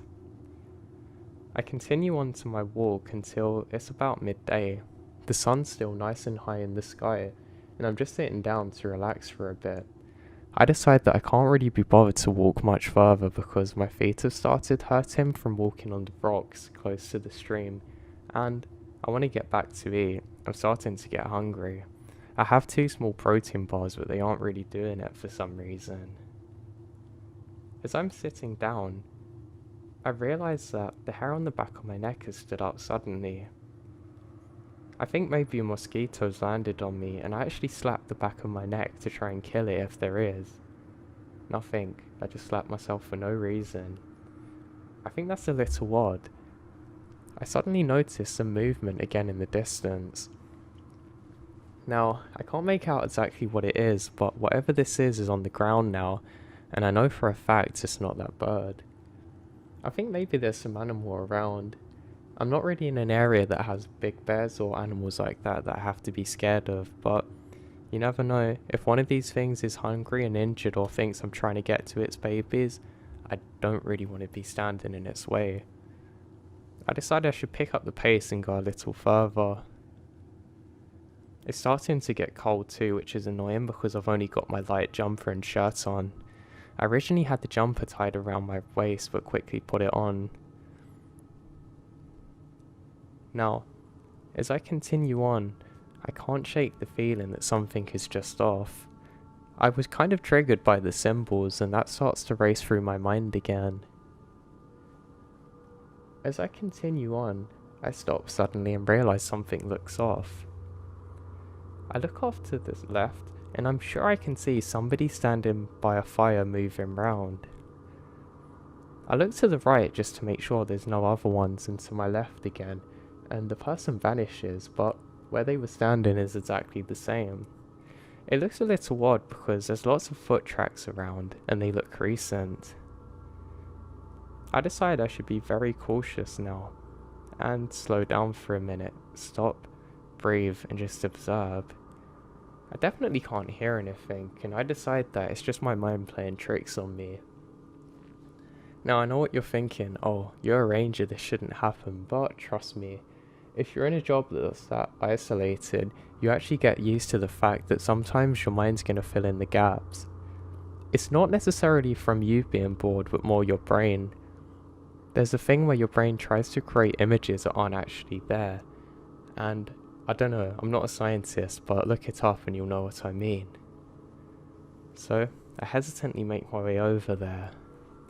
As I get there, I realise that the ground seems to have been burned recently by a fire. It's almost like a bunch of people have been dancing around here, but I can't figure out exactly why this is. I look around and there should be people here. The fire's only gone out recently, but there's no one. And then, just to my left, I see movements out the corner of my eye again. I'm not sure why, it always seems to be on my left side no matter where I move to. I actually rub my eye to make sure that nothing's in it. And then, I think, what's he doing out here? Why did he make a fire here? I say, hey, and my friend's name, what are you doing? And then there's just laughter. Now the strange thing is, the laughter doesn't seem like my friend, if that makes sense. It's still my friend's voice, but it's not welcoming. I say, hey, where are you? What are you doing? Now I realise something is off. I look around and I cannot see my friend anywhere, but I keep hearing my name being called out. I say, yeah, this is really funny, but what are you doing? I look around and again, I can't see anything. I say, hey, that's really funny, but I'm gonna go now. The voice then says, no you're not, followed by more laughing. Now I'm not afraid to use it. I turn around to leave and the large bird is there, just staring dead at me, almost like it's been waiting. I actually dropped the rock in fear. I didn't realise this at the time because of the adrenaline. It sounded almost like the laughter sounds were coming just from this bird. I pick up the rock again and start clapping, trying to make sounds for it to move, but it doesn't. It's something that I've never seen before. It's literally like a crow, but maybe 3 times as big or 4 times as big as a normal crow. And it doesn't seem to have eyes. I can't really tell because I didn't have my glasses on at the time, but it does not have eyes. I'm almost convinced of this. And I get a really weird feeling wash over me. I hear something behind me. I glance over my shoulder and glance back, and the bird's gone. That's about all I needed for my brain to tell me it's time you get out of here. So, I decide to start out with a more medium pace. I don't want to burn myself out, and my trainers told me that it's much better that you hike and you don't get injured than if you just sprint out of here. But this feels more urgent now. Now I'm a relatively big guy, I guess, or maybe medium, I don't know. But I know if I really launch a rock, I can probably hurt something. So I have my rock in my hand ready to just attack. Now I decide something's definitely off, and I know it's not my body playing tricks on me. We used to mess around with each other in the ranger station some days, but never like this. I mean, this is ridiculous even for me. But if this was them playing tricks on me, I'd probably respect it and actually find it really funny, but I decide I have to get on. I think what's weirdest is that the bird's followed me so far. I'm not sure whether it's very injured and it wants to eat me when I'm dead like vultures do, but this isn't a vulture. I decide that I should probably get out of here as quick as possible, and great for me, the easiest way to get back is following the river. I've not really been this far into the forest too, so I decide that I can't really afford to get lost here, and it'll probably get quite cold at night and I'd struggle if I couldn't make a fire. I didn't have a lighter on me at the time, so I know this isn't really an option. Again, with my training I can actually make a fire, but I'm not gonna. So I continue going. I continue a mild pace for about 5 minutes before I have to stop because the rocks are really hurting my feet again. I stop for a few minutes and start laughing to myself, thinking, what was wrong with me? And there's a loud splash just to my left again. Why does this keep coming from my left, I say as I slap myself on the side of the head, just enough to try and wake myself up. And there's a large splash of water that just hits me. A large rock has just been thrown into the water next to me, and there's that stupid crow. I throw a rock as hard as I can and it just flies out of the way. What the hell is this thing, I think to myself. Why is it following me? I now break some of my own rules and panic a bit and start sprinting. This is accompanied by laughter of my friend's voice again. Now, you can imagine I went into higher gear now. Through the grace of God, I actually didn't hurt myself on the rocks or fall. Well, not for a few minutes at least. I eventually tripped and hurt my leg, and I started laughing to myself as I got up again, saying, this is such a me thing to do, and I continue going. The laughter becomes ever more faint as I continue on, trying desperately to get back. I sprint for a long time, and luckily I'm fairly athletic, so I managed to make it out of the secluded area into a more medium part, if that makes sense, where you're not too far from civilization. I turn around again and realise that I can no longer hear the laughing, and I don't think the crow thing's following me anymore. After a bit longer, I realise that I'm up to relative safety now, and I'm not far from where my friend is. I'm very relieved to realise that. When he sees me, he says, hey, what's wrong? I say, yeah, I just had a bad fall, I'm fine, and continue on. I made it home, and of course the first thing I did was call my friend, saying, hey, what are you doing right now? He says, oh, I'm just at home with my wife and kids. We've been home all day. I don't need to hear anything else and say, oh great, make up some excuse and end the call. That was confirmation in my mind that this is one messed up situation. that I still don't have an explanation for to this day. I don't know what that bird thing was doing or who that person was out there, but I'm glad I never had to find out. I would hate to say it was anything paranormal, but my mind instantly goes to some of the old folklores about creatures out in the woods that can imitate yourself or others. I don't want to say it was that, but I kind of hope it was, because if it wasn't the case, it was probably people with speakers trying to capture or kidnap me, but I just don't think that seems likely with where I live and everything. I don't know, it was a pretty awful experience that I'm trying my best to forget about. And yes, I haven't been back to that area since. Even if I do my own solo hikes now, I don't ever have my headphones in. I'm always listening, expecting to hear that crow or my friend's laughter again.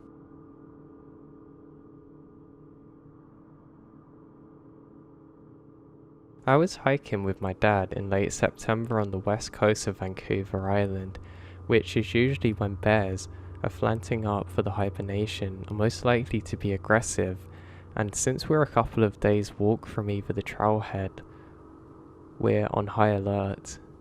This is where we can only get medical attention, so we're far from safety. It had rained constantly and we only had seen a single other hiker the whole time. He was travelling the opposite direction, and we had camped beside him 2 nights prior, so for the whole trip, the only tracks that we saw looked remotely fresh and were a single set of boots hiking coming towards us. It was a pleasant and solitary German tourist, and we'd only seen them in places with extensive overhead cover. The other tracks were washed out and filled with rainwater due to the days and days of constant rain, and it was really making it hard to figure out where to go at times. We were approaching a blackberry patch between ridges and hugged a small creek and smelled what we thought was a particular stinky bear, and since the blackberries were on both sides of the trail, with it only being about 3 meters between them, we have our heads on a shrivel. There was no overhanging trees at this particular berry patch, and there were dozens of meters across, and they're probably 2 meters high. My dad told me to hurry through as quick as we can and made a comment about how smart it was that we have the bear bells on us, and how dangerous it is to startle a feeding bear. He was a couple of meters ahead of me when I looked down and see a footprint. Now, it looked like an unshoed human footprint, except it's probably 2 inches wider and at least 2 inches longer than mine, and I have size 14 feet. There's also dermal ridges and only a couple of inches or so of raindrops, so it had been there recently.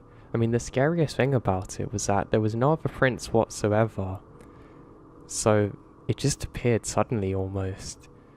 It was so startled, probably, but so was I. I looked around as much as I could before my dad lovingly told me, "Hurry up," and that was the only track that there wasn't now a small puddle in. So before you discount it as double-stepping bear prints, where a bear's gone back before, there's no way it could have crossed that 3-meter distance without leaving more prints. Say what you want about black bears, they're not peaceful or graceful.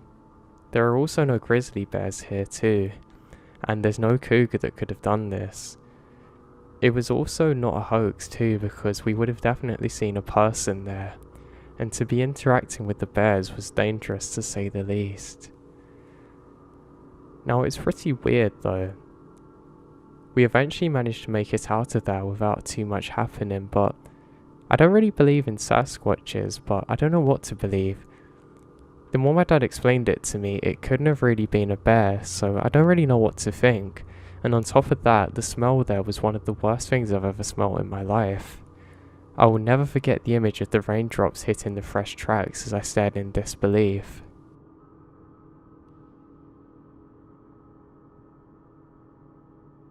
I grew up in a small town in western Massachusetts.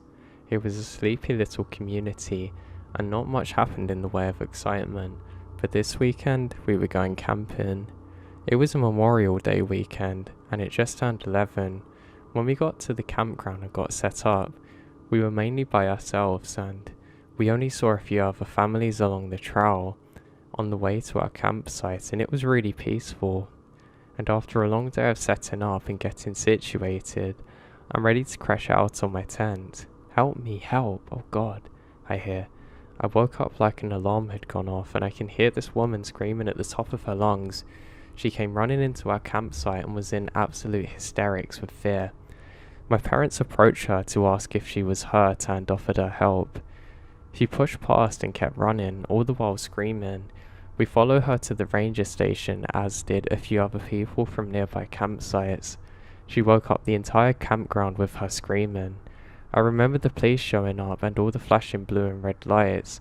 2 officers were standing around her as the paramedics wrapped her in blankets. She kept saying the same thing over and over again. It's a werewolf, it has to be.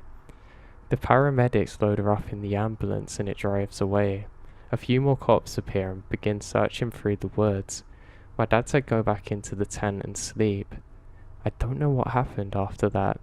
Sometimes I still talk about the nights that it happened with my parents. We all remembered it and it still gives us goosebumps. I don't know what the girls saw in the woods that night. I don't know if it's still out there.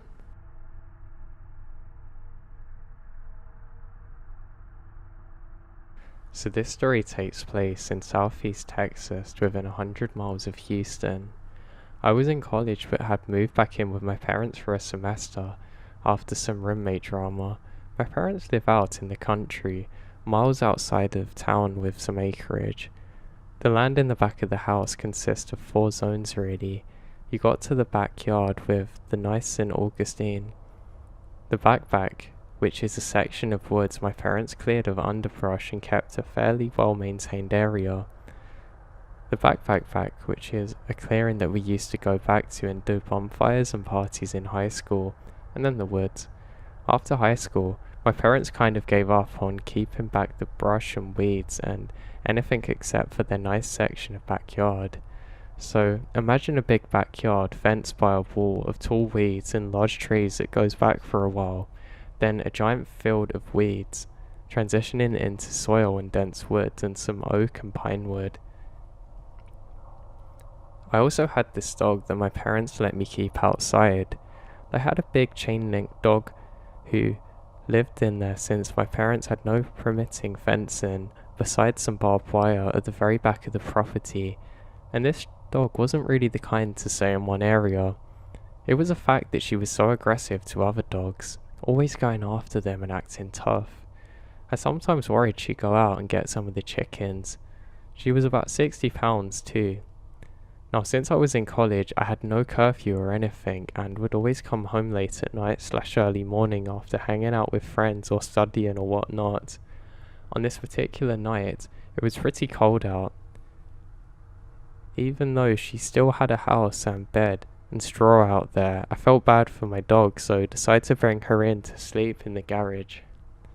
I should mention, now I probably should have been more careful because this happens quite a lot, but somehow this dog always got me.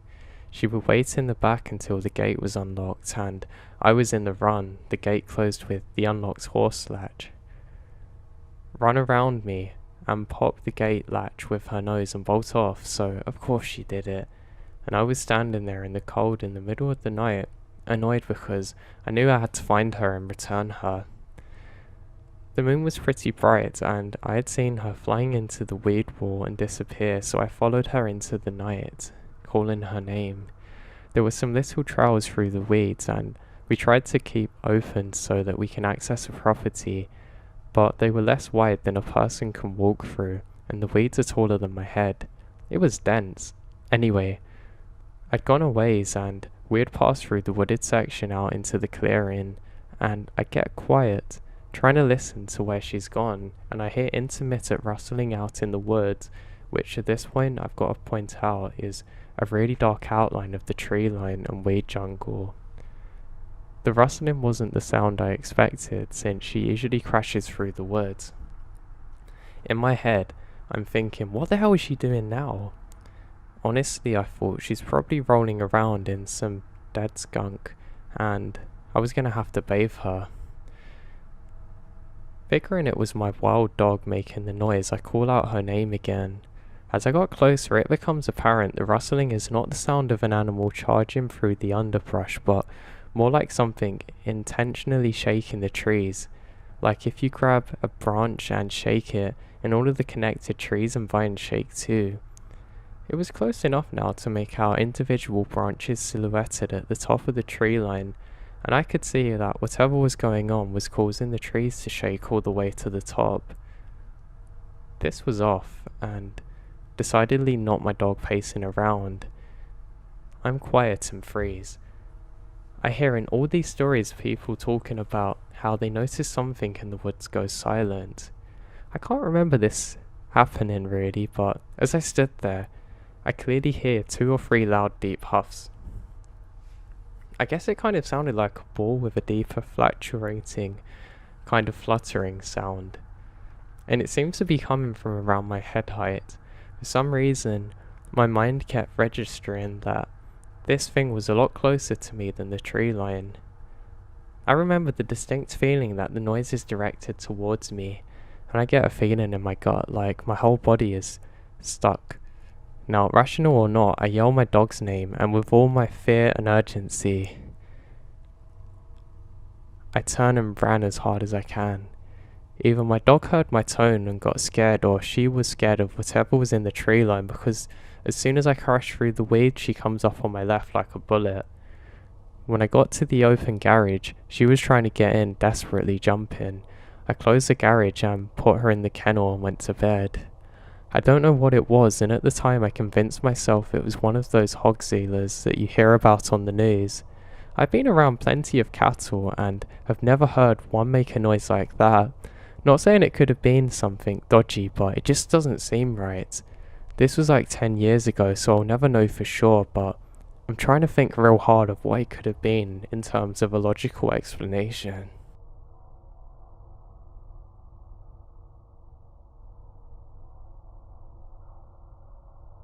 My uncle has a large area of wooded property in Missouri.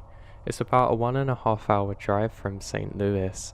He has a cabin there, a small man-made lake, and trails throughout the woods. When we visited, we would spend a lot of time driving ATVs down the trails. One of the trails leads to an abandoned mining area. The area has a toppled over mine shaft, a couple of cement buildings, and a sheet metal storage shed for core samples. And the sheet metal building with showers has a couple of rooms. There's a metal fence separating the 2 sections of it, which are mostly intact. A lot of the area hasn't been used for mining for lots of decades, probably even a century. All of this lies in a large open area that has no trees and just sand and mud flats, which made it a perfect place to drive 4-wheelers. We'd visit a few times each year, and take out the 4-wheelers out to the flats and have a great time riding. We never felt unsafe, and sometimes we would even go out to night to stargaze. Eventually we began to realise that there's these sights popping up at the edge of the woods around the flats, like sticks stuck in the ground, in lines or weird circle patterns, almost like burn piles. And there was eventually shotgun shells, bullet casing, and beers around sometimes. We'd even see weird symbols on the floor. It was made out of trash or spray painted. Basically, it looked like people were shooting targets and drinking out on the flats with a touch of weirdness with the symbols. I didn't really think much of it, and we just decided that we wouldn't go out at night and started carrying guns around with us when we go out. What finally did it for me and kept me from going back out there is when we discovered that the fence has been nearly completely destroyed. Only the posts are left, and on every post there's some can or jar of something on top. And throughout the flats on the trails, it's rampant with these weird things everywhere. Kind of like containers stuck onto the end of branches and whatnot. Again, it wasn't too weird. Like, we know people like to go out on break and stuff and just do stupid things, but what got us was the scope of it. The fence was probably 1/2 mile in length, and every section of metal mesh had been removed, which would have been considerable because it would take a long time to do it and you'd actually need bolt cutters. And that alone wouldn't be too weird, but the thing is, none of the metal was gone. That was probably the most valuable thing. I would understand if they took the metal, but why would they just leave it there perfectly intact? Now, the last time that I was actually brave enough to go out there was 10 years ago. I've now moved states and have limited contact with that part of the family, so I don't know if anything else has happened. So it's nothing paranormal, just really weird.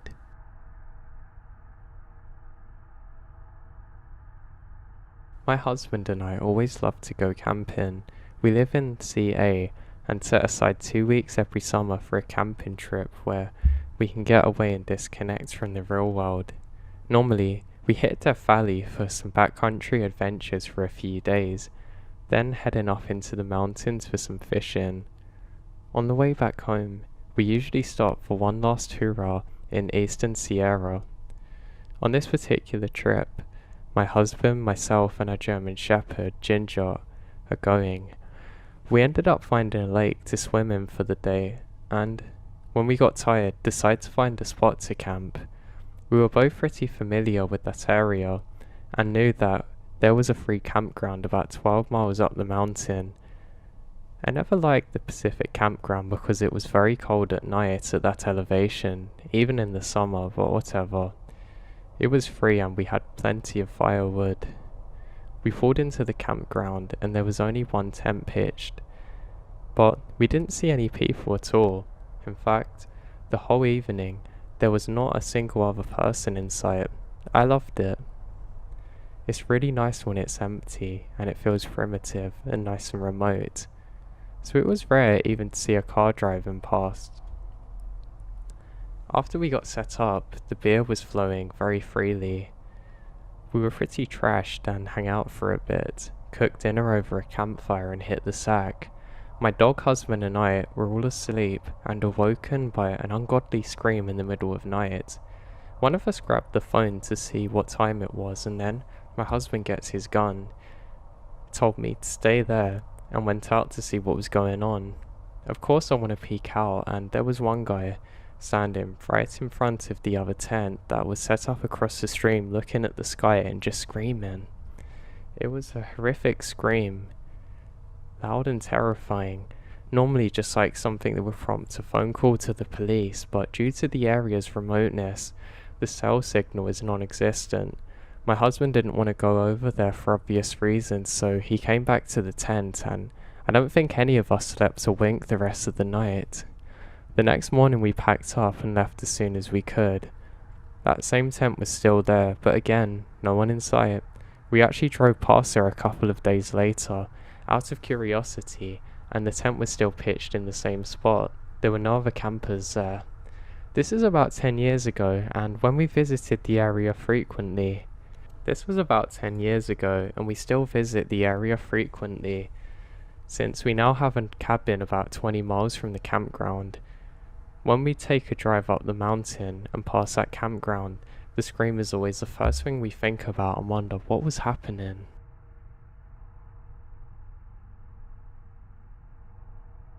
I'm going to try and keep things clean and concise and to the point, so I'm going to start with the creepy but natural.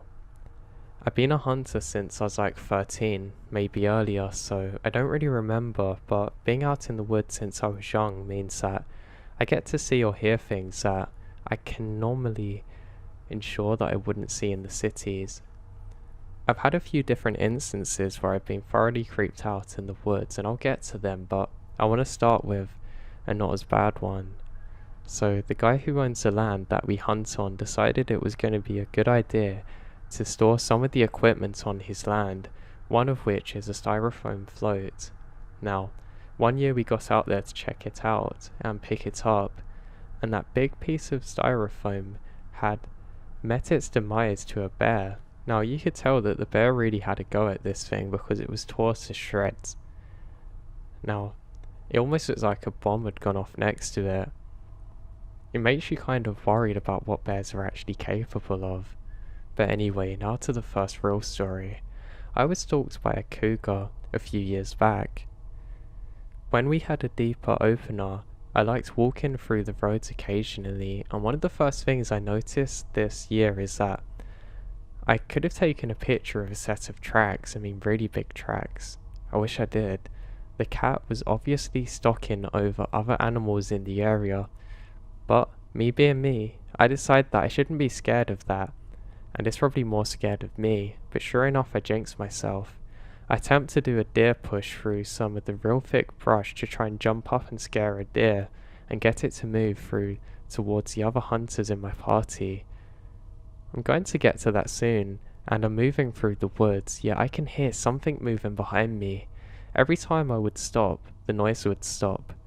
I eventually got nerved, especially with the forest being quiet, and I decide that I'm going to get attacked by something that's found me. It's probably better if I'm facing it. So I turn around and walk straight back the way I came from and raise my weapon. When I began retreating back to where I come from, directly towards whatever it was making the sounds, I see a tan flash of fur and a long tail low to the ground turn around and run away from me. Then, the next day as I was doing a walk up to the main road with my rifle, I'm close to the tree line when I hear a deep growl. Immediately to my right, I turn my rifle to see the face of the cougar at my stomach level because it was raised up on the ground and towards the dirt.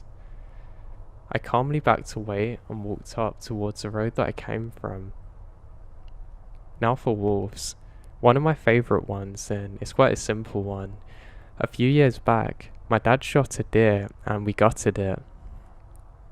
If anyone here is familiar with the field dressing of an animal, you typically gut the pile just out in the woods.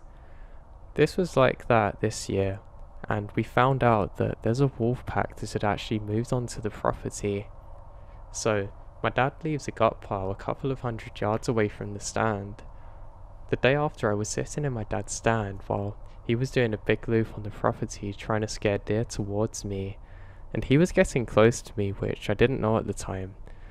I was sitting in the stand and I heard a kind of wolf yelp from the gut pile. I texted my dad and told him he better hurry up because there's a wolf pack between us. Sure enough, by the time he made it back to me, he also heard the same thing, and it was within less than 100 yards away now.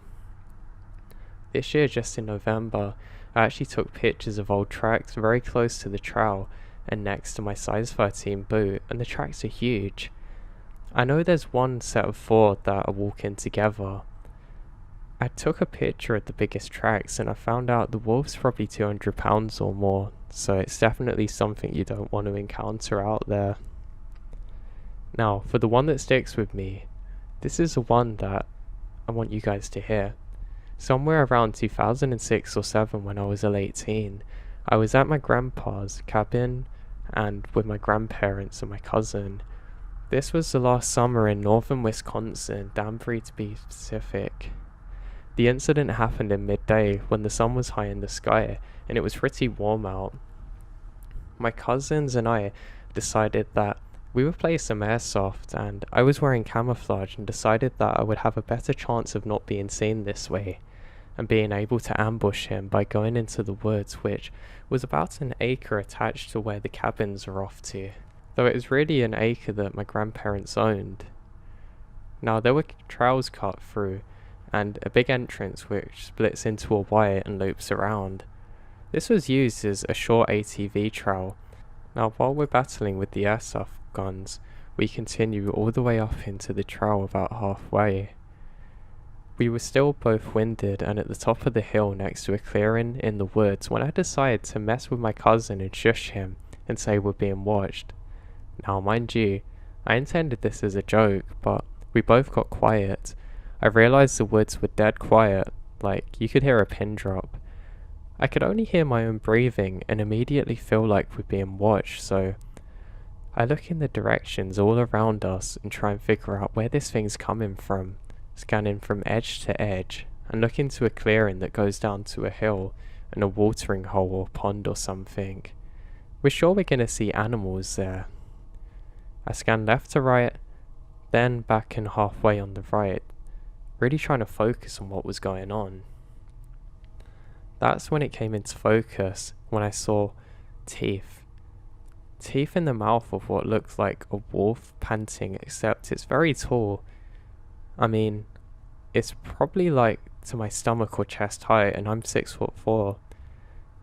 As I was taking in these details in a short amount of time, I realised the thing is staring at us, maybe even more at my cousin who's smaller than me. And I also realised that this wolf was not on all fours but crouching on its back legs against a tree, with its arms wrapped around the tree. That's right next to its arm. And this thing's almost holding its arms out to us with its long claws. In the short time that I looked at it, I said to my cousin that we have to go. Now my cousin took off like a bat out of hell. Being a baseball player, he was a bit quicker than me. He ran and I looked back at the creature and it locked on with laser focus, took my cousin and stood all the way up and began running towards us, which makes me run. What I remembered from it is that it was significantly taller than me, completely upright, and when I ran, I could hear it crashing through the woods behind me. After running and running, we eventually reached the wire, and this thing is standing there, waiting for me. I told my cousin go, go, go. We ran into the parking area by the shed and stopped talking because it sounded like it stopped chasing us now. At this point, we agree we can't tell our grandparents because what we saw essentially appears to be a werewolf and probably is more likely a bear, but I don't know. Unfortunately, my cousin never actually got to look at it other than just a flash of reddish fur, maybe more of a brown colour. But then again, he's lucky because every time I think about it, I get scared. I'm leading up to this, and even afterwards, I've always had a bad feeling about that night. Now, whenever I'm by the campfire, I always feel like I'm being watched. One of the things for you guys to memorize is that if you're out in the woods, if the woods go quiet eerily, most likely there's a large predator in the area. If you have a gut feeling, you should just follow it. Gut instincts are the reasons that our ancestors stayed alive. If I'd frozen fear, we would have died. I have one last thing to add, which is from a few years ago when I was hiking with my wife in a local park. We got followed by an unknown animal.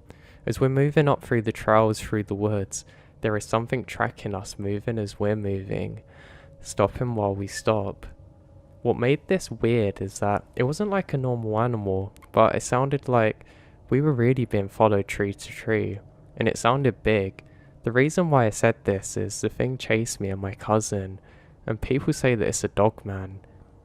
They say that they're intelligent and apparently good at tree climbing.